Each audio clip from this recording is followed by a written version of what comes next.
2000 రూపాయల పెన్షన్ 3000 చేసేస్తామన్నారు అధ్యక్ష. 5 సంవత్సరాలైనా చేయలేకపోయినారు అధ్యక్ష. వాళ్ళు చేసిన అప్పులు మేము తీర్చుకుంటూ మళ్ళీ సంక్షేమ పథకాలు ఇస్తున్నాం. సంపద సృష్టించాం. మేడం కూర్చోండి. మేడం ఎల్ఓపి గారు. ఇప్పుడు గౌరవ రామకృష్ణ గారు మాట్లాడారు. ప్లీజ్ మాధవ్ గారు ఆయన మాట్లాడారు. విషయం ఎక్కడైనా ఇంటరప్షన్ వచ్చిందా అధ్యక్ష? వినండి ఏం మాట్లాడతారు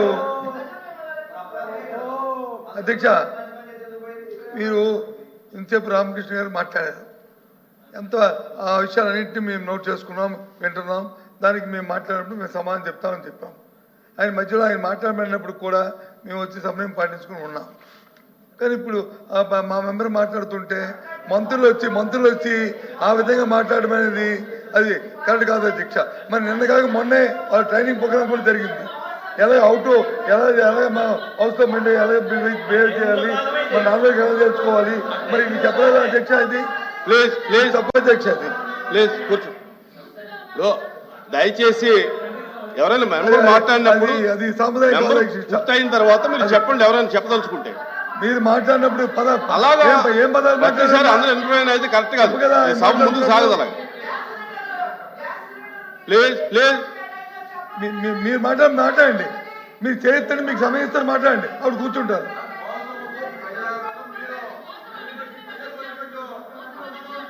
రాంభూపాల్ రెడ్డి గారు నా అమ్మ మాట్లాడు.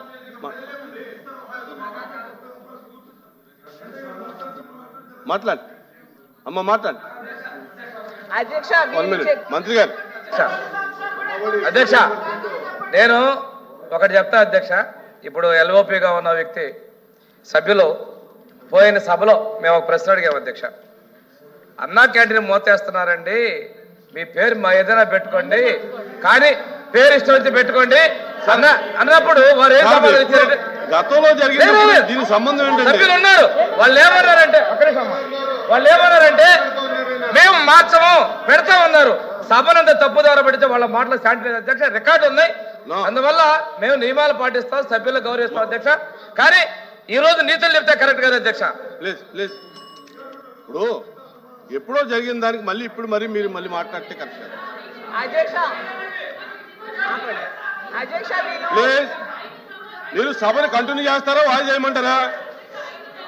ఫైనాన్స్ మినిస్టర్ గారు, లెజిస్లేటివ్ అఫైర్స్ మినిస్టర్ గారు. ఇప్పుడు అధ్యక్ష సార్, ఇప్పుడు మనం ఒక నియమం పెట్టుకున్నప్పుడు ఇందాక మీరు చెప్పారు, సభ్యులు పూర్తయిన తర్వాత రాసుకుని చెప్పమని చెప్పారు. దానికి అందరూ ఓకే చేశారు. ఇలాగా మెంబర్ మాట్లాడేటప్పుడు 10 మంది లేచి మాట్లాడితే, మంత్రులు మాట్లాడే మెంబర్లు మాట్లాడితే ఈ సభ ఎలా నడుస్తుందండి అధ్యక్ష? సభను నడపడం మీకు ఖచ్చితంగా కష్టమవుతుంది అధ్యక్ష. అయితే బేసిక్ రూల్ ఒకటి మర్చిపోతున్నారు అధ్యక్ష. సభలు పబ్లిక్ స్పీచెస్ వేరు, పబ్లిక్ ప్లేసెస్ లో ఇచ్చే స్పీచెస్ వేరు, అసెంబ్లీలో మాట్లాడేటువంటి రెఫరెన్స్ వేరు అనేటువంటిది మనకి బేసిక్ ప్రిమిసెస్. సభ్యురాలు మాట్లాడుతూ చాలా డెరగేటరీ కామెంట్స్ చేసినప్పుడు సహజంగా ప్రభుత్వంలో అసలు మోసం అనేటువంటి పదాలు మాట్లాడినప్పుడు సభ్యులు ఏమన్నారంటే మోసానికి పేటెంట్ వైఎస్ఆర్సీపీ అనేటువంటిది ఆవిడ మాట్లాడారు. సో ఇవి ఎక్కడికి పోతాయి అధ్యక్ష? ప్రొవొకేషన్ ఎట్నుంచి వచ్చింది అనే దాన్ని బట్టి ఇవన్నీ ఉంటాయి. మాట్లాడేటువంటి సభ్యులు కొంచెం హుందాగా భాషను ఉపయోగించారు. 6 సూపర్ 6ల్లో 3 సూపర్ 6లు ఇంట్రడ్యూస్ చేసిన తర్వాత ఇవేమీ జరగలేదు అని చెప్పినప్పుడు చివరిదాకా వెయిట్ చేయాలా? చెప్పుకునే ప్రయత్నం. నేను అన్నది దెర్ ఆర్ డీవియేషన్స్. మాకు అర్థమవుతుంది. ప్రతిపక్షం అనేది 10 పైసలు ఉంటే 10 రూపాయలు చూపించే ప్రయత్నం చేస్తుంది. మేము వాస్తవాలు చెప్పే ప్రయత్నం చేస్తాం. కానీ మరి పరిధి దాటి నేను అన్నది ఏంటంటే ప్రజా సమస్యలు ఎన్నైనా మాట్లాడండి. అటువంటిది ఏదైనా ఉంటే ఒకరిని లెగమనండి, మాట్లాడమనండి సార్. అదే సబ్జెక్ట్ మీద 10 మంది మాట్లాడితే కరెక్ట్ కాదు అధ్యక్ష. మీ ఆవేదన మాకు అర్థమైంది అధ్యక్ష. కానీ మీరు కూడా అవతల గైడెన్స్ ఇవ్వండి. డెరగేటరీ రిమార్క్స్ కానీ ప్రభుత్వం మీద అదే గైడెన్స్. ఇప్పుడు గ్యాలరీ కోసం మాట్లాడినట్టు మాట్లాడదండి. ఈ సభలో మాట్లాడడానికి చాలా ప్రొసీజర్స్ ఉన్నాయి. దయచేసి చదువుకుని మాట్లాడండి. Let us not play to the gallery, let us play ప్రజల కోసం. మీరు ఎన్ని సమస్యలు ఎత్తి చూపండి, తప్పులు ఉంటే ఎత్తి చూపండి, సరి చేసుకునే ఉంటారు, సరి చేసుకుంటాం. మీరు తప్పు అయితే తప్పు మీరు అని చెప్తాం మేము. కానీ ఏదో పబ్లిక్ లో గ్యాలరీకి మాట్లాడినట్టు సభలో మాట్లాడితే డెఫినెట్ గా ఆవేదన అనేటువంటిది ఇటువంటి సభ్యుల్లో అందరిలో వస్తుంది. సభ్యులు కూడా రెస్టారెంట్ ఉపయోగించాలి. మీరు అందరికీ డైరెక్షన్ ఇవ్వండి. Thank you. చెప్పిన దాంట్లో వారు మాకు చెప్పడం కాదు సార్, వాళ్ళ సభ్యులకు కూడా చెప్పాలి. ఆ విషయాన్ని చెప్తే హోందాగా ఉంటుంది. అంతేగాని మాకు కాదు అవతల వాళ్ళకి. ఇందాక రామకృష్ణ మాట్లాడారు, అధ్యక్ష రామకృష్ణ మాట్లాడారు. మేము వచ్చి మేము మాట్లాడడం చెప్తాము. ఇందాక చెప్పారు ఆయన, ఇది యాక్వా గురించి చెప్పారు. ఇది ఆయన పుస్తకమే, ఇది ఆయన వాళ్ళ పుస్తకమే. అందులోనే రాశారు, గ్రామీణ ఆర్థిక వ్యవస్థ స్థూలం పెంచడంలో పశువుల సంపద కీలక పోషిస్తుంది. కోళ్ల పెంపకంలో మన రాష్ట్రం దేశంలోనే 2వ స్థానంలో ఉంది. మన రాష్ట్రం గుడ్ల ఉత్పత్తిలో 1వ స్థానంలో ఉంది. మాంసం ఉత్పత్తిలో 4వ స్థానంలో ఉంది. మరియు పాల ఉత్పత్తిలో 5వ స్థానంలో ఉందని. కాబట్టి ఈ 4 నెలలు ఇవన్నీ వచ్చాయి అధ్యక్ష. 5 సంవత్సరాల పరిపాలన వచ్చాయి కదా అధ్యక్ష. ఈ బుక్ లో రాసింది చెప్పండి అధ్యక్ష. చాలా సంవత్సరాలు కాదు సార్, ఎల్ఓపి గారు మొదలైన దగ్గర నుంచి చాలా మొదలైన దగ్గర నుంచి సార్ చాలా సంతోషం అధ్యక్ష. ఎల్ఓపి గారు పుస్తకాన్ని అంత సీరియస్ గా చదివినందుకు ఫస్ట్ అయితే వారికి ధన్యవాదాలు చెప్తున్నా అధ్యక్ష. మొదటిసారి పుస్తకం కాకపోతే లెగసీ అనేటువంటిది 2014-19లో నుంచి ఆ సెక్టర్స్ లో అదే విధంగా వస్తుంది. ఆక్వా రంగం మీద మీరు వచ్చిన తర్వాత సార్, ఆక్వా రంగం మీద మీరు వచ్చిన తర్వాత ఒక్క నిమిషం సార్, వస్తాను సార్ మీరు ఎత్తిన అంశం. ఆక్వా రంగం మీద మీరు వచ్చి విద్యుత్ భారం వేసి ఆక్వా రంగాన్ని చంపేయాలని చూసినటువంటి ప్రభుత్వం మీది అనేటువంటిది ఈ సందర్భంగా గుర్తు చేసుకోండి. మీరు నేను అన్నది అది దట్ రెఫర్స్. మీరు చెప్పేది ఏంటంటే 4 నెలల్లో వచ్చింది అనేది కాదు. 2014-19లో వేసినటువంటి పునాదులతో ఈ రాష్ట్రంలో ఆక్వా రంగం దేశంలోనే ఫస్ట్ పొజిషన్ పోయింది. అది కంటిన్యూ అవుతుంది మీ ప్రయోజనం వల్ల కాదు. ఇవాళ పామాయిల్ రంగం భారతదేశంలోనే నంబర్ 1 ఉంది. కానీ మీ వలన కాదు. మీరు ₹1 సబ్సిడీ కూడా ఇవాళ కేంద్ర ప్రభుత్వం ఇచ్చినటువంటి సబ్సిడీల్ని కూడా డైవర్ట్ చేశారు. కానీ ప్రజలు ఇవాళ ఆ పామాయిల్ వేయడం వలన నంబర్ 1 ఉంది. సో ఏది ప్రభుత్వ విధానాల వల్ల ముందుకు వచ్చింది, ఏది ప్రజల వల్ల వచ్చింది అనేటువంటిది డిఫరెన్స్ మనం చూడాలి.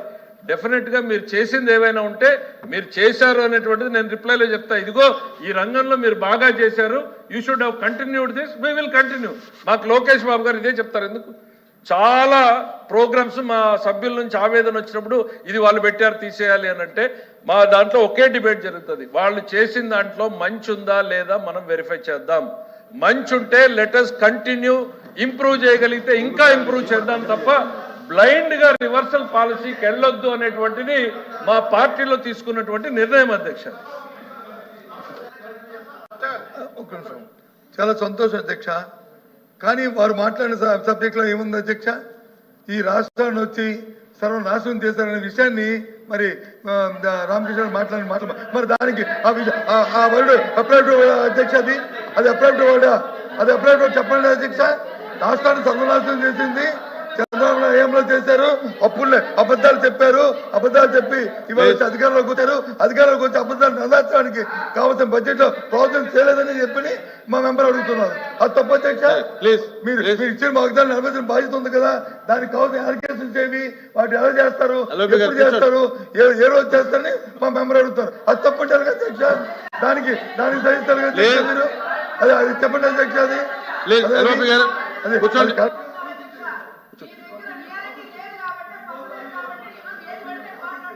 మేడం మీరు కూర్చోండి. మీరు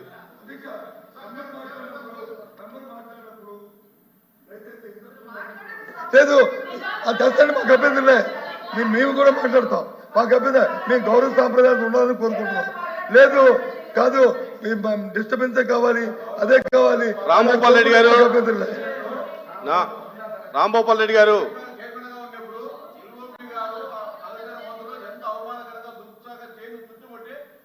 దాడి చేసిన సంఘటన మీరు కూర్చోండి. మీరు ఇలా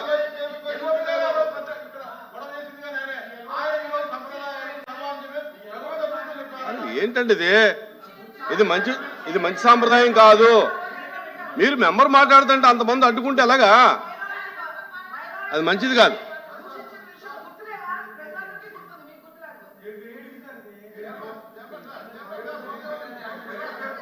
ప్లీజ్ కూర్చోండి. రవీంద్ర గారు సార్ ఇప్పుడు సార్ పయ్యావల కేశవ్ గారు చాలా లెర్న్ మ్యాన్, చాలా చదువుకున్న ఆయన, బాగా విజ్ఞత ఉన్న ఆయన. ఇప్పుడు వరకు చెప్పేది ఏంటంటే మేడం మాట్లాడుతున్నప్పుడు సంస్కారంగా మాట్లాడమ్మా, మంచి మంచి వర్డ్స్ నేర్చుకో, మంచి ఇంగ్లీష్ మాట్లాడు, లేదా ఇంగ్లీష్ తెలుగు మాట్లాడని చెప్పారు కదా. ఆయన ఏమంటున్నాడు సార్ పయ్యావల కేశవ్ గారు? బొత్స గారు పుస్తకం చదువుతుంటే అబ్బా చదివారు గట్టిగానే చదివి చెప్తున్నారు అని వ్యంగ్యంగా మాట్లాడుతున్నారు సార్. అది చాలా తప్పు సార్. అది ఆ వ్యంగ్యత ప్లీజ్ కూర్చోండి, మాట్లాడండి. కూర్చోండి రవీంద్ర గారు. సార్ ఒకసారి రవీంద్ర గారికి నా వీడియో వెళ్ళి రీప్లే చేసుకుని చూడమనండి సార్. బొత్స గారు ఆయన మంత్రిగా 15 ఏళ్ళు చూశాను నేను, మా జిల్లా మంత్రిగా చూశాను నేను ఆయన్ని, మా జిల్లా ఇన్ఛార్జి మంత్రిగా. నేను మాట్లాడింది రాష్ట్ర ప్రజానీకం చూసింది, మీ సభ్యులు చూశారు. ఇక్కడ ఉన్న వాళ్ళకి ఎవరికన్నా వ్యంగ్యంగా అనిపించింది? ఐ సెడ్ ఐఎమ్ హ్యాపీ మా మంత్రి గారు పుస్తకం చదివారు అని, మా మాజీ మంత్రి గారు. దాంట్లో మీకు తప్పేం కనిపించిందో నాకు అర్థం కావట్లేదు రవీంద్ర గారు. నేను అన్నది ఒకటే, ప్రతిదీ రాజకీయం చేయాలనేటువంటి ఆలోచనని మానుకోండి. We're here. ఈ ప్రభుత్వం ప్రజా సమస్యల పట్ల స్పందించడానికి, రిప్లై చెప్పడానికి మేము ఉన్నాం. ప్రతిదీ రాజకీయం చేయాలి అనుకుంటే ప్రభుత్వానికి ఉన్నటువంటి అవకాశాలు ఎక్కువ ఉంటాయి. మీరు దయచేసి అది గుర్తుపెట్టుకోండి. ప్రతిదీ రాజకీయం చేయాలనుకుంటే ప్రభుత్వానికే అవకాశాలు ఎక్కువ ఉంటాయి. మేము ఆ ఉద్దేశంతో లేము. డిబేట్ జరగాలి, ప్రజా సమస్యలు చర్చకు రావాలి. దయచేసి మా లీడర్ చంద్రబాబు నాయుడు గారు డే 1 ఇచ్చినటువంటి స్టేట్మెంట్ మీరు చూడండి. ప్రతిపక్షం లేదు కదా అని బాధ్యతారాహిత్యంగా, నిర్లక్ష్యంగా సభలో ఉండొద్దు, ప్రజలకు జవాబుదారీగా మనం ప్రయత్నం చేద్దామని.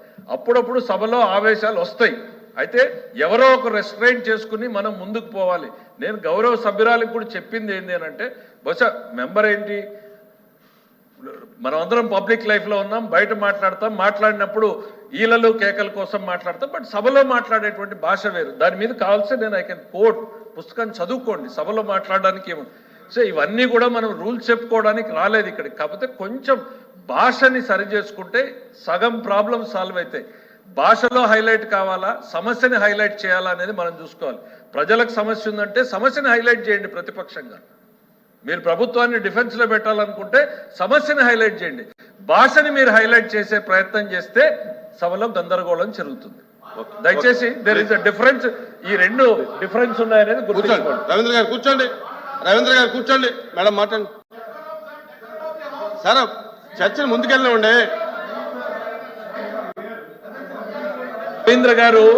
రవీంద్ర గారు డెకరం ఆఫ్ ది హౌస్ గురించి మాట్లాడుతున్నారు.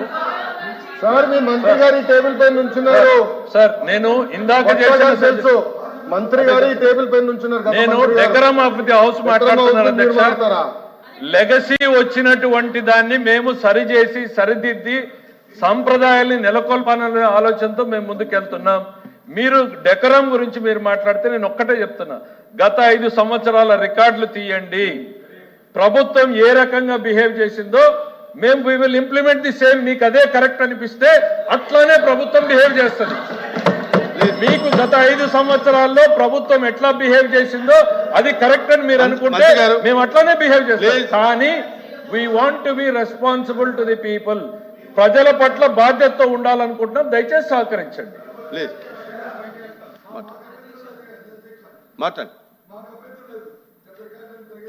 ఒక కమిటీ వేయండి. గత 5 సంవత్సరాలు ఏ రకంగా వ్యవస్థ జరిగిందో చూడండి. మేము మాకు అభ్యంతరం లేదు. ఫోటోలు కూడా పెడదాం సార్. నా దగ్గర ఎట్లా ప్రవర్తించారు ఫోటోలతో సహా. మీ మంత్రి గారు ఈ టేబుల్ ఎక్కారు, మేడం గారు ఇంకా టేబుల్ ఎక్కారు. మీ మంత్రి గారు షరీఫ్ గారిని అవమానించారు. షరీఫ్ గారిని అవమానించారు. మీ మంత్రులందరూ పైకి వెళ్ళి చుట్టుముట్టారు. అన్ని చర్చిద్దాం. ఒక్క నిమిషం సార్. వారు కూడా డిప్యూటీ చైర్ లో ఉన్నారు, చెప్తారు.